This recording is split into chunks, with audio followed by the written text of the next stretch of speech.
नमस्कार दोस्तों, स्वागत है आप सभी को राधा लाडली जी के ज्ञान वाईटी यूट्यूब चैनल में। मित्रों, किस श्राप के कारण स्त्रियों को मासिक धर्म आता है? आखिर स्त्रियों को मासिक धर्म क्यों आता है? मित्रों, प्रत्येक स्त्री को हर महीने मासिक धर्म तो आता ही है, पर आज के इस वीडियो में मैं आपको यह भी बताऊंगा कि स्त्रियों को किस श्राप की वजह से मासिक धर्म की पीड़ा होती है। और तो और, मासिक धर्म के दौरान स्त्रियों को कौन से कार्य नहीं करने चाहिए। और दोस्तों, जब स्त्रियों को मासिक पीड़ा होती है तो कुछ लोग स्त्रियों को क्यों अछूत समझने लगते हैं। मित्रों, मैं आपको यह सब एक कथा के माध्यम से बताऊंगा कि आखिर स्त्रियों को मासिक पीड़ा क्यों होती है। तो मित्रों, चलिए जानते हैं आखिर किस श्राप के कारण स्त्रियों को मासिक धर्म आता है। नमस्कार दोस्तों, स्वागत है आप सभी का। आपके अपने जो भी दर्शक इस वीडियो को लाइक करें और चैनल को सब्सक्राइब करके कमेंट में जय माता लक्ष्मी नारायण लिखे। उन पर माँ लक्ष्मी का आशीर्वाद हमेशा बना रहे, उनके घर में धन की कभी कोई कमी ना रहे, उनका घर हमेशा खुशियों से भरा रहे। मित्रों, यदि आप इस वीडियो को पूरा देखते हैं और कहानी को ध्यान से सुनते हैं, तभी जाकर आपको पूर्ण तरीके से यह जानकारी मिल पाएगी कि आखिर किस श्राप के कारण स्त्रियों को मासिक धर्म आता है। इसीलिए मित्रों, कहानी को पूरा ही सुने, क्योंकि मित्रों, यह कहानी आपको एक नई जानकारी और बहुत अच्छी सीख देकर जाएगी। दोस्तों, एक बार माँ लक्ष्मी भगवान विष्णु से पूछती हैं, हे प्रभु, आज मेरे मन में एक प्रश्न को लेकर शंका उत्पन्न हो रही है। प्रभु, इस विश्व जगत में केवल आप ही मेरे मन में उठ रही मेरी इस शंका का समाधान कर सकते हैं। माँ लक्ष्मी जी की बात सुनते ही भगवान विष्णु जी कहे, हे प्रिय, तुम्हारे मन में जो भी प्रश्न है, जिसकी वजह से तुम्हें शंका हो रही है, वह तुम निसंकोच होकर पूछो। मैं तुम्हारे मन में उठ रही सभी शंकाओं का समाधान अवश्य करूंगा। तब माँ लक्ष्मी जी कहती हैं, हे नाथ, वह कौन सा श्राप है जिसके कारण स्त्रियों को मासिक धर्म की पीड़ा सहन करनी पड़ती है। माता लक्ष्मी ने अपना दूसरा प्रश्न पूछते हुए कहा, हे प्रभु, एक स्त्री को मासिक धर्म में वह कौन से कार्य नहीं करने चाहिए जिससे वह अपने ऊपर लगने वाले पाप से बच सके। तब भगवान विष्णु कहते हैं, हे लक्ष्मी, तुमने संपूर्ण मानव जाति के कल्याण हेतु अत्यंत उत्तम प्रश्न किया है। मैं तुम्हारे इन सभी प्रश्नों का उत्तर तुम्हें बलराम नामक एक पुरुष के जीवन में हुई घटनाओं के माध्यम से दूंगा, जिससे प्रिय तुम्हें तुम्हारे प्रश्नों का उत्तर इस कथा के माध्यम से प्राप्त हो जाएगा। यह कथा इतनी पावन है कि इस कथा के श्रवण करने मात्र से ही समस्त मनुष्यों के पापों का नाश हो जाता है। जो भी गृहस्थ जीवन में है और वह पति पत्नी इस कथा को ध्यानपूर्वक सुनते हैं, तो उन्हें सुख और सौभाग्य की प्राप्ति होती है।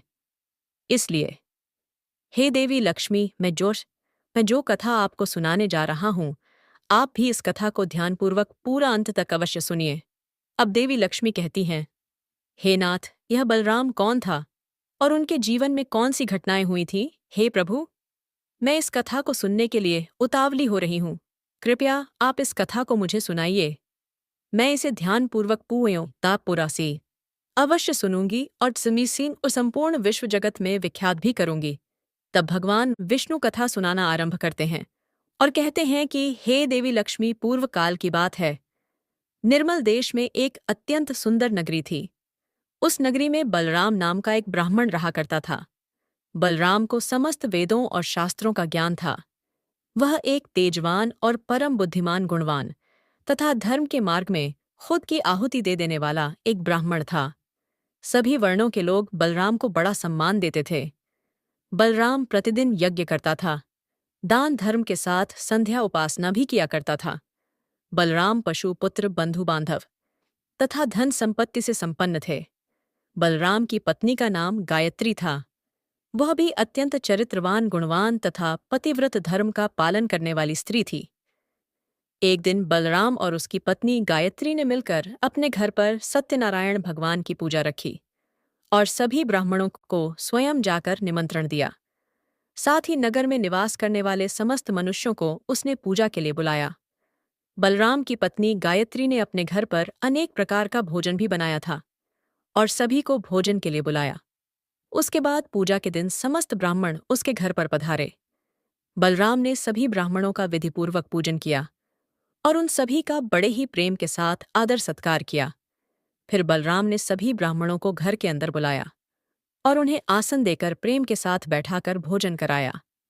ब्राह्मणों को भोजन करा के उनकी भूख की तृप्ति समाप्त करने के बाद बलराम ने भगवान का स्मरण करते हुए जिन जिन को बलराम ने बुलाया था उन सभी को वस्त्र आदि का दान करके फिर आए विदा किया। वे सभी ब्राह्मण बलराम को आशीर्वाद देकर वहां से प्रस्थान कर गए। उसके बाद बलराम ने अपने परिवार के सभी मित्र, भाई बंधु तथा अनेक भूखे लोगों को भोजन करवाया। इस प्रकार से बलराम ने सभी को भोजन कराकर और पूजा संपन्न करके सभी को विदा करके जब बलराम अपने घर के द्वार के सामने गया तो उसने देखा कि उसके घर के सामने एक कुत्ता और सुवर्ण आपस में कुछ बात कर रहे थे। जब ब्राह्मण बलराम ने उस कुत्ता और सुवर्ण की पूरी बात सुनी तो बलराम को बड़ा आश्चर्य हुआ। वह कुत्ता और सुवर्ण उसके माता पिता ही थे, जो पिछले जन्म के पाप कर्मों के कारण इस जन्म में कुत्ता और सवर्णी बन गए हैं। तब वह ब्राह्मण बलराम मन ही मन सोचने लगा, ये दोनों तो साक्षात मेरे माता पिता हैं, जो मेरे घर पर पशु बनकर आए हैं। भगवान ने किस कारण से इन दोनों को पशु बना दिया है? किस पाप के कारण मेरे माता पिता को यह पशु का शरीर प्राप्त हुआ है? बलराम ने सोचा कि अब मैं इनके उद्धार के लिए क्या करूं? इस प्रकार विचार करते हुए बलराम को रात भर नींद नहीं आई और वह रात भर भगवान का स्मरण करते हुए वह सोच विचार करने लगा। उसने सोचा कि मैं अपने माता पिता की मुक्ति के लिए क्या करूं? तब उसे याद आया कि मेरे माता पिता की आत्मा की मुक्ति का उपाय केवल मुनि वशिष्ठ जी ही बता सकते हैं। सुबह होते ही बलराम ने स्नान आदि कार्य संपन्न करके मुनि वशिष्ठ जी से मिलने के लिए उनके आश्रम पर जा पहुंचा। आश्रम के अंदर प्रवेश करते ही मुनि वशिष्ठ जी ने बलराम का स्वागत किया और वशिष्ठ जी बलराम से कहने लगे, हे ब्राह्मण श्रेष्ठ, आप आज किस कारण से हमारे आश्रम में पधारे हैं? आप बड़े ही दुखी दिख रहे हैं। आपके दुख का कारण क्या है? बलराम कहता है, हे मुनिवर, आपको मेरा प्रेम भरा प्रणाम। हे मुनिवर, आज आपके दर्शन मात्र से मेरा जन्म सफल हो गया। परंतु हे मुनिवर, यहाँ आज मैं आपके पास अपनी एक शंका को लेकर आया हूँ। कृपया आप ही अब मुझे इस दुख से बाहर निकालें। हे प्रभु, मुझे इस शंका से आज़ाद कीजिए। मैं अत्यंत दुखी और दुर्बल हो गया हूँ। वशिष्ठ जी ने आगे कहा कि हे ब्राह्मण देव, आप दुखी मत होइए। आपकी जो भी शंका है वह निसंकोच होकर मुझसे पूछो। मैं अवश्य तुम्हारी शंका का समाधान करूंगा। फिर बलराम कहता है, हे मुनिवर, कल मैंने अपने घर पर भगवान सत्यनारायण का पूजन करवाया था तथा अनेक ब्राह्मणों को और भूखे लोगों को भोजन कराया। मैंने सब कुछ विधिपूर्वक पूजन किया। फिर जब मैं अपने घर के बाहर अपने मेहमानों को अपने द्वार तक छोड़ने आया तो मैंने देखा कि मेरे द्वार पर एक कुत्ता और एक सुवर्ण दोनों मेरे घर के सामने खड़े होकर बात कर रहे थे। सबसे पहले तो वह कुत्ता उस सुवर्ण से इस प्रकार से कहने लगा कि देखो आज कैसी घटना घटी। हमारे पुत्र के घर में ब्रान आते ही ब्रान के भोजन के लिए जो दूध रखा था, एक सांप ने उस दूध के बर्तन में अपना विश्व उगल दिया था, जिसे देखकर मुझे बड़ी चिंता होने लगी, क्योंकि उसी दूध से भोजन बनने वाला था। अगर मेरे पुत्र के घर पर उस विषैले दूध से कुछ बनाया जाता और सभी लोग उस दूध को खा लेते तो उन सब की मृत्यु हो जाती। इसीलिए मैंने उस बर्तन में से सारा दूध पी लिया। लेकिन जब मेरी बहू की दृष्टि मुझ पर पड़ी तब उसने मुझे डंडों से खूब पीटा, जिससे मेरे शरीर का अंग भंग हो गया। अब मुझे बहुत पीड़ा हो रही है और इसी वजह से मैं लड़खड़ाते हुए चल रहा हूँ। मुझसे यह पीड़ा सहन नहीं हो रही है। कुत्ते की बात को सुनकर वह सुवर्ण बहुत दुखी हो गई और वह अपना वृतांत सुनाने लगी और बोली कि हे प्रीतम, अब मैं तुम्हें मेरे दुख का कारण सुनाती हूँ। पूर्व जन्म में मैं इस ब्राह्मण की माता थी, परंतु आज इस ब्राह्मण ने सभी लोगों को भोजन कराया, किंतु इसने मेरे सामने घास तक नहीं डाली और ही मुझे जल पिलाया। बलराम बोला कि हे मुनिवर, इसी कारण से मैं बहुत दुखी हूँ। फिर बलराम कहने लगा, इस प्रकार से अपने माता पिता को एक कुत्ता और सुवर्ण के रूप में ऐसा बोलते हुए देखकर मुझे बड़ा दुख हो रहा है। हे मुनिवर, मुझे रात भर नींद नहीं आई। हर क्षण मुझे बस यही चिंता सताए जा रही है कि मैंने कभी कोई पाप नहीं किया, हमेशा धर्म के कार्य किए हैं, परंतु फिर भी मेरे माता पिता को ऐसे कष्ट झेलने पड़ रहे हैं। हे मुनिवर, यही मेरी शंका है। इसी कारण आज मैं आपके पास आया हूँ। कृपया आप अपनी दिव्य शक्ति से पता करके मुझे बताइए कि किस कारण से मेरे माता पिता की ऐसी दुर्दशा हुई है और उनकी मुक्ति के लिए मुझे कौन सा कर्म करना होगा। तब मुनि वशिष्ठ जी ने ध्यान लगाते हुए वह सब कुछ देख लिया और उस ब्राह्मण के माता पिता के पूर्व जन्म के कर्मों के बारे में बलराम से कहने लगे। हे ब्राह्मण, तुम्हारे माता पिता ने पिछले जन्म में घोर पाप किए और पेप किया है। उसी पाप कर्मों के कारण आज उनकी ऐसी दुर्दशा हुई है। बलराम कहने लगता है कि हे गुरुदेव, कौन से पाप के कारण मेरे माता पिता की ऐसी दुर्दशा हुई है? कृपया मुझे उसके बारे में विस्तार से बताने की कृपा करें, मैं जानना चाहता हूँ। फिर मुनि वशिष्ठ जी कहते हैं कि हे ब्राह्मण, तुम ध्यान से सुनो। यह कुत्तौशिंग कुत्तश जो तुम्हारे पिता है, यह पिछले जन्म में बसंत नगर के श्रेष्ठ ब्राह्मण हुआ करते थे। इन्होंने एक दिन एकादशी का व्रत रखा, परंतु यह उसका पालन न कर सके और भोजन कर लिया था। एकादशी के व्रत के दिन तुम्हारे पिता ने दान धर्म भी नहीं किया। इन्होंने अपने द्वार पर आए हुए कुत्तों को कभी भोजन नहीं खिलाया। तुम्हारे पिता ने अपने पितरों का श्राद्ध भी विधिपूर्वक नहीं किया। तुम्हारे पिता ने पिछले जन्म में मासिक धर्म के दौरान ही तुम्हारी माता के साथ संबंध बनाया था और इसी पाप के कारण तुम्हारे पिताजी को इस जन्म में कुत्ता का जन्म मिला है। हे ब्राह्मण पुत्र, अब तुम अपनी माता के बारे में सुनो। तुम्हारी माता ने मासिक धर्म में होते हुए भी भोजन बनाया। मासिक धर्म के दौरान ही इसने भगवान की पूजा उपासना की, तुलसी को जल चढ़ाया। मासिक धर्म में होते हुए भी तुम्हारी माता ने भगवान को भोग लगाया। इसी कारण से इसे महापाप लगा है।